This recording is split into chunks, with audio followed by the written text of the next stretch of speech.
Bom dia, bom dia, bom dia, muito bom dia. Quinta-feira, 23 de setembro de 2021. Maravilha, não? Bom dia, amor. Muito bom dia. Bom, hoje nós vamos refletir sobre o capítulo 9 do Evangelho de Lucas. Mais um daqueles capítulos que nos revela grandes coisas. Bom dia, mãe.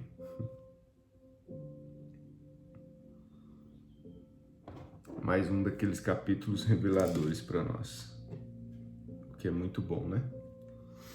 Já que todos os dias estamos dispostos a aprender algo novo, todos os dias estamos dispostos a esvaziar o copo e encher novamente. Vamos arrumar aqui rapidinho, peraí.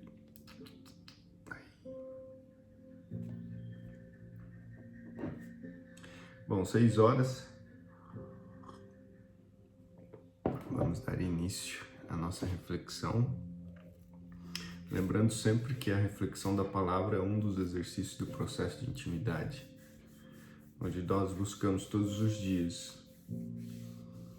ter uma conexão mais íntima com o nosso eu, ter uma conexão mais íntima com Deus e com os nossos, não é? O processo de finalidade o processo de intimidade é essa entrega de chave, onde nós temos a capacidade de abrir as portas, não é? Abrir as portas e romper as barreiras. Vamos compartilhar aqui os nossos vídeos para ver se mais pessoas decidem assistir. Vamos lá.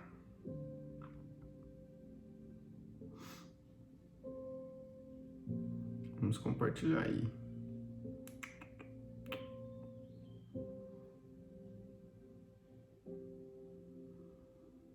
Pronto. Foi para mais umas 10 pessoas aqui e vamos que vamos.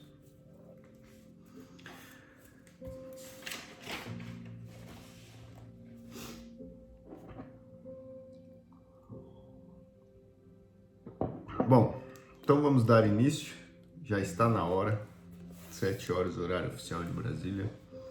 6 horas, horário oficial aqui de Mato Grosso do Sul. Este capítulo 9, ele tem só 60 versículos.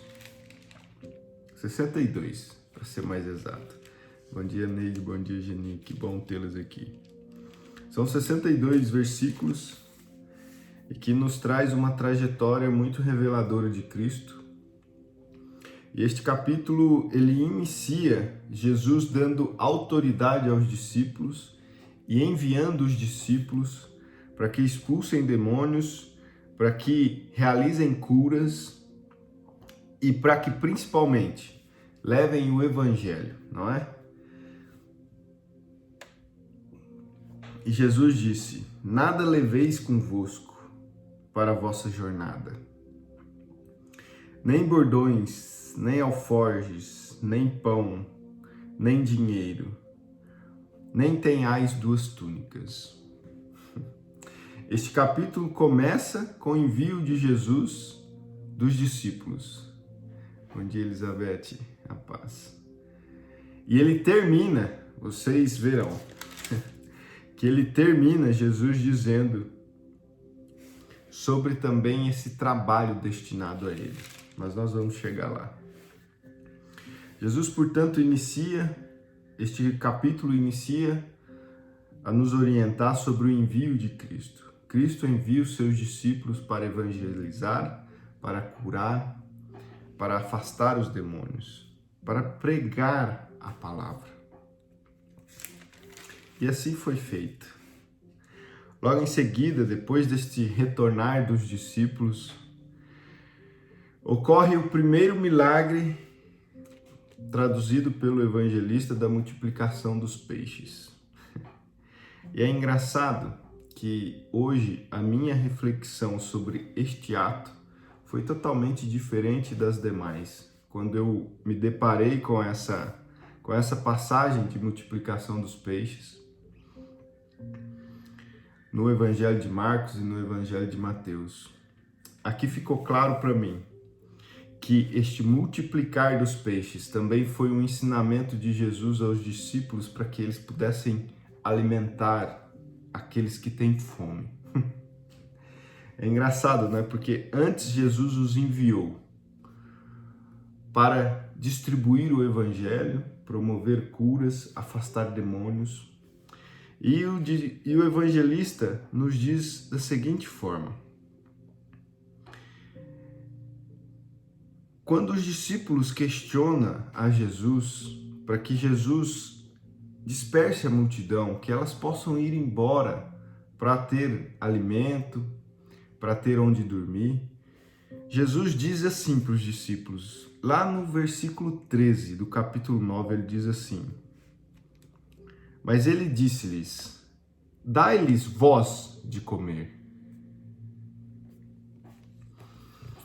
E logo em seguida os discípulos disseram, em um processo de dúvida, mas como? Nós não temos senão 5 pães e 2 peixes. Eles tinham acabado de retornar do envio de Jesus, que Jesus os enviou. E logo em seguida Jesus diz aos discípulos, dai a eles de comer. Mas eles simplesmente não assumiram a autoridade que Jesus já tinha dado para eles. E lá no versículo 1 do capítulo 9, o evangelista diz assim: então, ele chamando os 12 discípulos, lhes deu poder de autoridade sobre todos os demônios e para curarem doenças, e os enviou. E depois disso, Jesus pega os 2 pães, os 5 pães, os 2 peixes, multiplica, e nós já sabemos que todos saem dali alimentados. E o evangelista continua, logo em seguida, depois desse processo, ao se recolher para orar, Jesus pergunta aos discípulos, quem dizem que sou? E os discípulos dizem, Elias, Moisés, profeta. E aí Jesus fala, quem diz vocês quem eu sou? Então Pedro, assumindo a responsabilidade, diz, tu é Cristo, o Cristo de Deus. E Jesus disse, não espalhem isso para ninguém. E vem nos revelar sobre quem deseja seguir a Cristo. Aqui ele nos dá um comando. No versículo 23 diz o seguinte, e dizia a todos eles, Jesus dizia a todos eles, se algum homem quiser vir após mim, negue-se a si mesmo. E aqui, Lucas nos traz uma palavra diferente que Mateus e Marcos nos expuseram. Voltou. Lucas nos traz uma palavra que faz toda a diferença.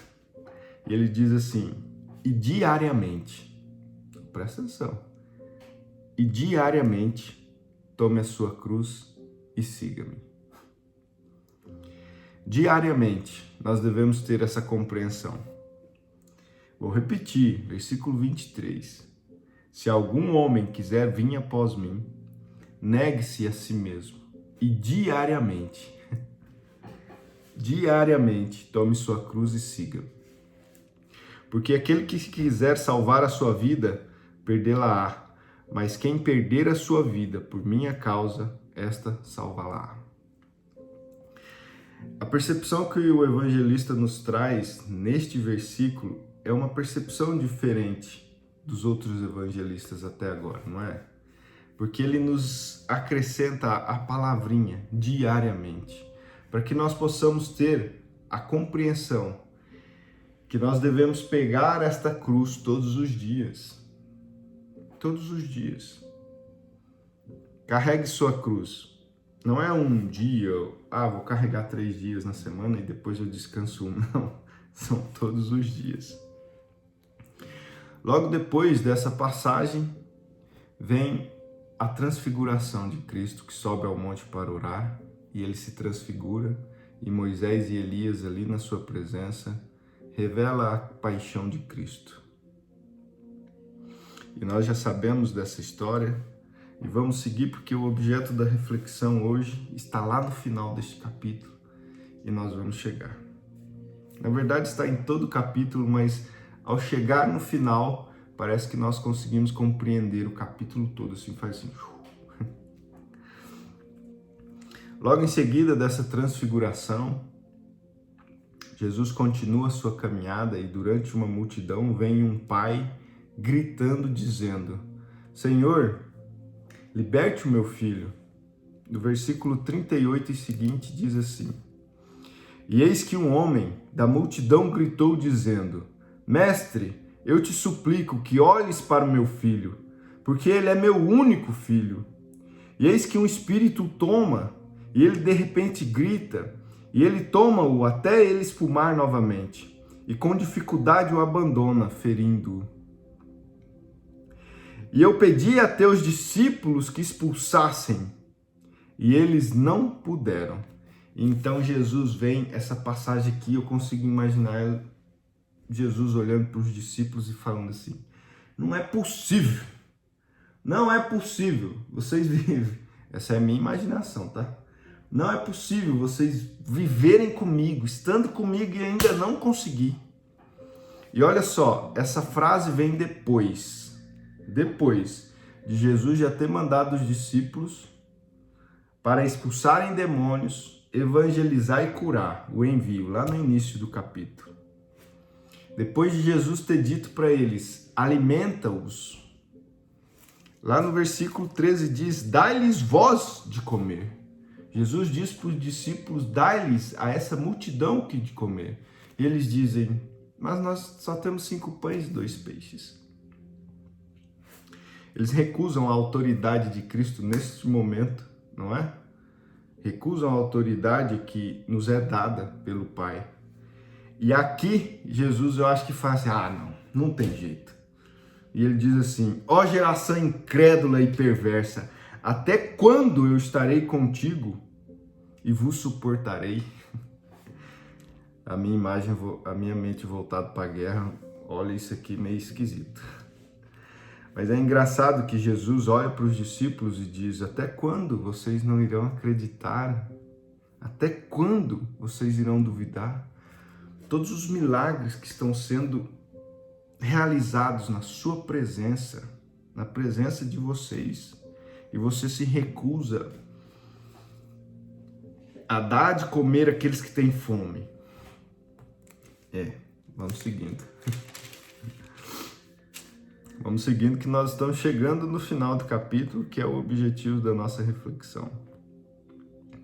E depois Jesus expulsa o demônio, exerce a autoridade que é dele, e o menino recebe o milagre. Depois disso, continua a evolução trazida pelo evangelista e os discípulos, e Jesus percebe. O pensamento está assim na palavra. E Jesus percebendo o pensamento dos seus corações, porque os discípulos estavam discutindo quem seria o maior, de novo, quem seria o maior. E Jesus, percebendo de seus corações, tomou uma criança no colo, colocou ao seu lado e disse-lhes, lá no versículo 48 seguinte, qualquer que receber esta criança em meu nome, recebe a mim, e qualquer que receber a mim, recebe aquele que me enviou, porque aquele que entre vós todos for o menor, esse será o maior. Aqui Jesus nos apresenta a forma como nós devemos raciocinar. Nós devemos realizar as coisas que nós nos pretendemos a realizar com o sentido único de servir. Servir sem pensar em assumir um posto de maioridade, não é? E logo em seguida, no versículo 39 seguinte, versículo 50, o apóstolo João diz assim para Jesus, Jesus, tinha alguém expulsando o demônio utilizando o seu nome, e nós o proibimos de fazer, porque ele não está conosco, ele não caminha junto com nós. E Jesus disse a João, de forma bem clara, não proíbas. não o proíbas, porque quem não é contra nós é por nós. Quem não é contra nós é por nós. Isso aqui mostra uma lógica muito impressionante para nós. Porque o ato de ser contrário, ele precisa de uma motivação, ele precisa de uma declaração, ele precisa de uma verbalização.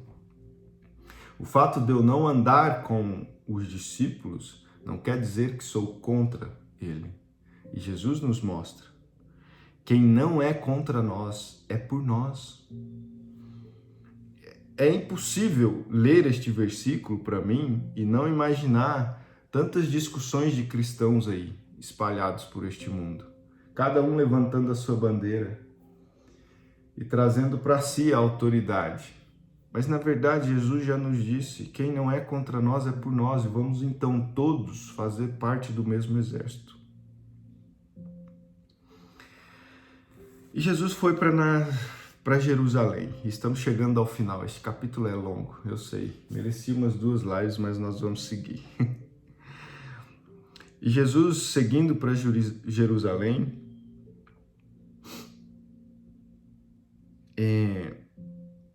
João e Tiago, tem uma passagem que João e Tiago se perturbam em virtude de algumas pessoas que zombavam deles.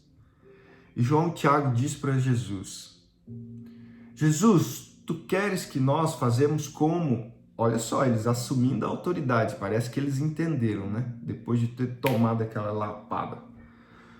Jesus, tu queres que nós fazemos como Elias e mandamos que desce fogo do céu para acabar com eles? Tá aqui. Versículo 54. Enquanto seus discípulos, Tiago e João, viram isso, eles disseram: Senhor, queres que ordenemos que desça fogo do céu para os consumir, assim como fez Elias? Mas Jesus, demonstrando outra face, diz: mas ele, voltando-se, respondeu e disse: não sabeis que tipo de espírito sois vós? Olha só. Jesus aponta para nós e diz assim: não sabeis que espírito sois vós? Que tipo de espírito sois vós? Porque o Filho do Homem, está no versículo 56, porque o Filho do Homem não veio para destruir vidas de homens, mas para salvá-los. E eles foram embora. Não sabeis de que tipo de espírito sois vós? Aprendei de mim, que sou manso e humilde de coração. Ele já tinha nos dito. Sempre que nós estivermos com o coração disposto a partir para a guerra, para a destruição, contra outro irmão, nós temos que nos lembrar desta pergunta. E esta pergunta automaticamente nos apresenta a realidade de quem somos. E o nosso espírito não é feito para este tipo de situação agora. Bom, e aí chegamos do versículo 57 até o 62, que é o que revela o entendimento para que possamos compreender todo este capítulo. Este capítulo que inicia com Jesus enviando seus discípulos para realizar a obra. E aqui são algumas pessoas que diante de Jesus disse: eu quero ir contigo, Pai. E eu vou ler cada um para vocês. E Jesus tem uma resposta. E aconteceu que, indo eles pelo caminho, um certo homem lhe disse: Senhor, eu desejo te seguir para onde quer que tu fores. E Jesus disse-lhes: as raposas têm tocas, e as aves do céu têm ninhos, mas o Filho do Homem não tem onde reclinar a sua cabeça. Como que nós podemos trazer a interpretação deste versículo para nossas vidas hoje? Jesus espera que nós tenhamos a consciência de que nós somos a casa dele, de que em nós ele possa repousar de que em nós ele possa verdadeiramente encontrar um abrigo, um aconchego. A você é dado a missão de se transformar a casa do Pai. E nós precisamos entender isto. Nós precisamos compreender este versículo como algo que transcende a razão, que transcende a capacidade da gente raciocinar. Nós temos que nos livrar dos pensamentos e receber Cristo. Trazer Ele para o aconchego do nosso coração. Dar liberdade para que Ele entre dentro do nosso coração e ali repouse. Essa foi a compreensão que eu tirei deste versículo. No versículo 59 vem outro e diz: e ele disse ao outro: segue-me. Mas ele disse: Senhor, permita-me ir primeiro enterrar o meu pai. E Jesus disse-lhe: deixa que os mortos enterrem os seus mortos. Mas vai tu e prega o reino de Deus. Qual é a preocupação que tem aí dentro de você? Deixa que os mortos enterrem os mortos. Aqui tem algo muito profundo, não é?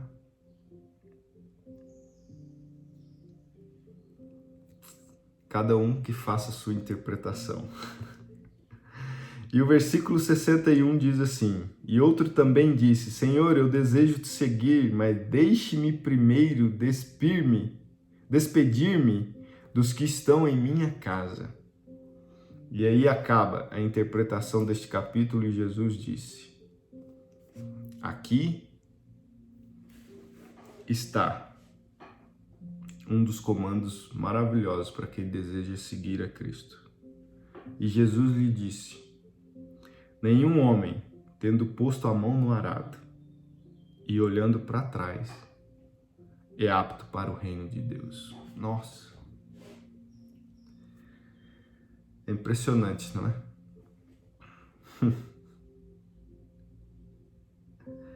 É extremamente assim, devastador este versículo.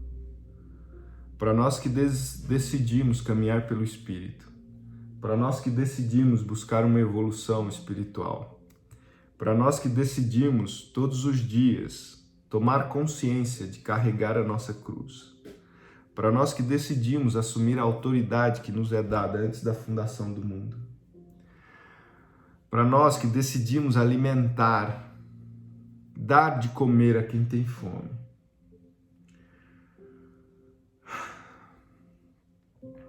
para nós que decidimos tudo isso, não olhe para trás. Não olhe para trás. Não perca tempo olhando para trás. Segue, porque se você voltar, aqui não fala voltar, né? Aqui diz assim: não olhe para trás. Quantas vezes eu olhei para trás? Quantas vezes você olhou para trás? E aqui ele diz, isso abalou meu coração, mas me deu uma reflexão maravilhosa. Nenhum homem, tendo posto a mão no arado e olhando para trás, é apto para o reino de Deus. Que nós possamos ter essa compreensão agora viva dentro de nós. Que não nos é dado o direito de olhar para trás. Assume, e se você assumiu este caminho para a sua vida, pode pegar essa cruz, pôr no ombro, dar um aconchego assim e vai embora. Não olhe para trás. Continue firme nas dores, porque vai incomodar, não é? Quem já carregou um pau aqui no ombro sabe.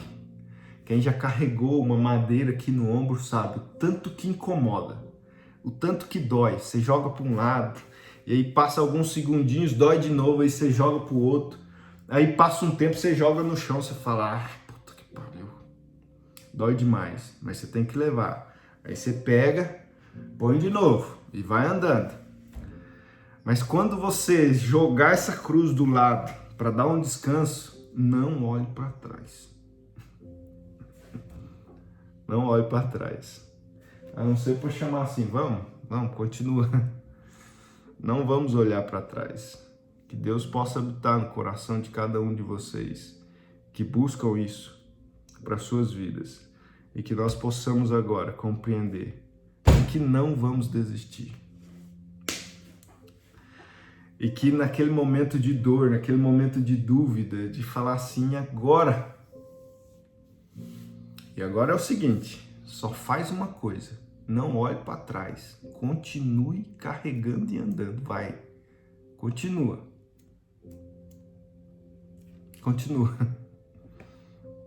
Maravilhoso isso, né? Este capítulo 9 é revelador.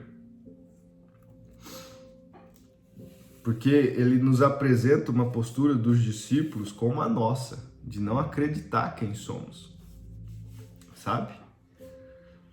De não acreditar. Mas ao final, Deus nos revela o que devemos fazer. Ele sempre nos revela. E quem se posiciona e ora e busca por resposta é revelado. Nós recebemos a revelação daquilo que nós buscamos, mas verdadeiramente precisamos acreditar. Chegamos ao final da reflexão do capítulo 9 do Evangelho de Lucas. Maravilhoso isso, não é? Eu acho maravilhoso. Vamos então para o nosso momento de contemplação, onde nós iremos em intimidade nos conectar.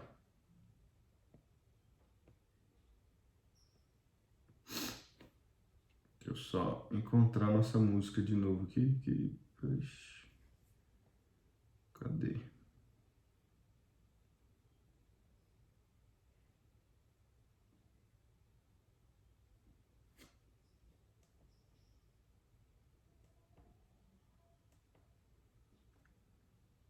Probleminhas técnicos aqui.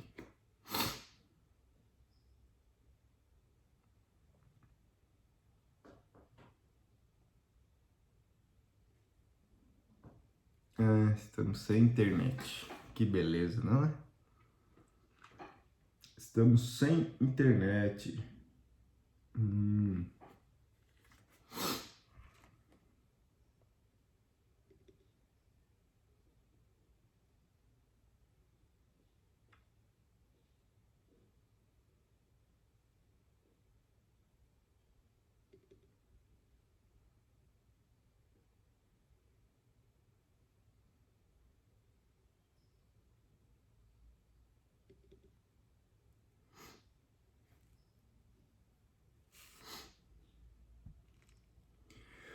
Voltou? Ai, meu Deus. Voltou? Que nós estamos sem internet aqui. Que beleza, não é? Agora vamos fazer o seguinte. Só um minutinho. Problemas técnicos para serem resolvidos.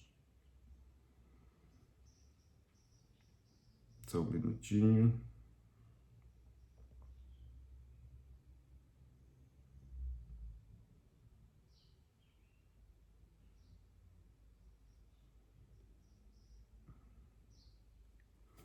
Vamos ver se a gente consegue botar a nossa música para reflexão.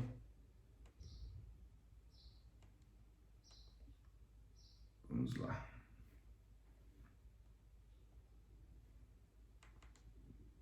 Só um minutinho.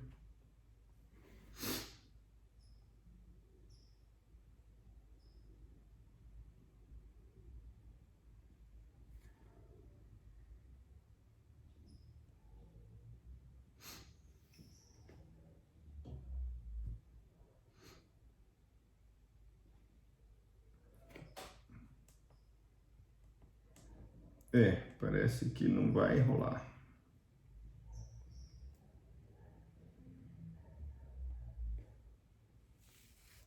Mas não tem problema, a gente faz sem música, né?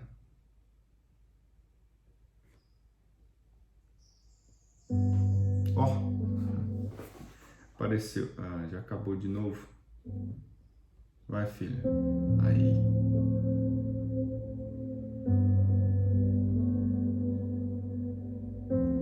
música.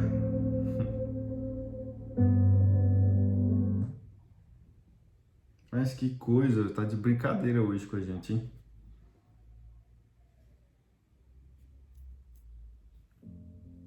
Pronto. Vamos lá, depois desse probleminha resolvido,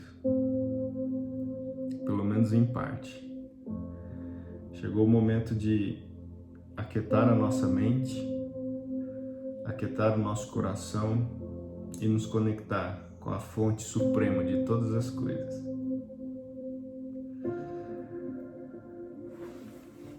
Maranata, hora vem, Senhor Jesus.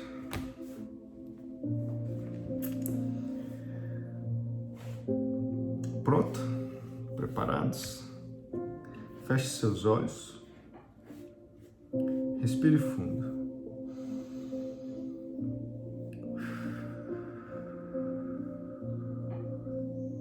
Mais uma vez.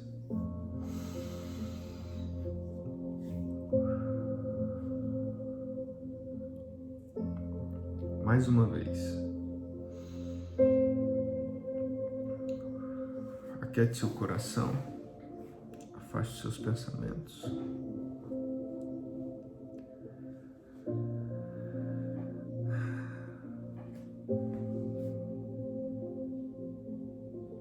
Hoje nós iremos beber da água da fonte da vida, da fonte de todas as coisas. Nós iremos beber da água que mata por completo a nossa sede.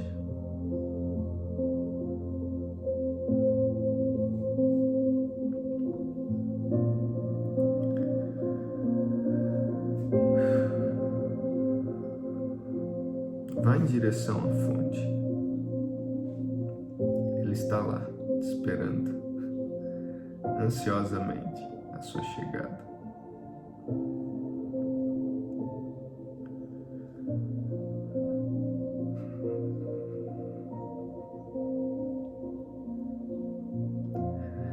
Com um sorriso ele te recepciona.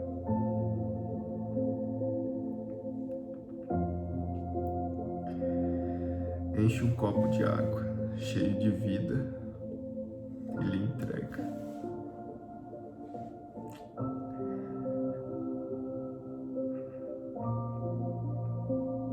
Receba esse copo de fonte de água viva e transforme por completo.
Forte, né?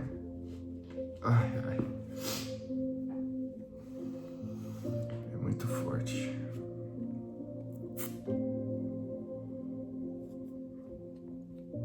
Quem conseguiu visualizar o copo? Essa visualização nos revela muitas coisas. Muitas coisas.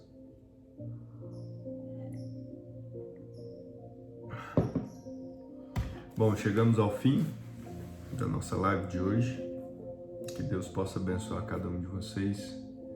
Que essa fonte de água viva permaneça fluindo de dentro de cada um. E que possamos assumir a responsabilidade de ser fonte de água viva para outras pessoas. Possamos assumir a responsabilidade de alimentar os outros. Que possamos assumir a responsabilidade de servir as crianças que tanto precisam. Bom, que Deus abençoe todos vocês. Foi uma grande honra tê-los aqui. Até amanhã. Até mais.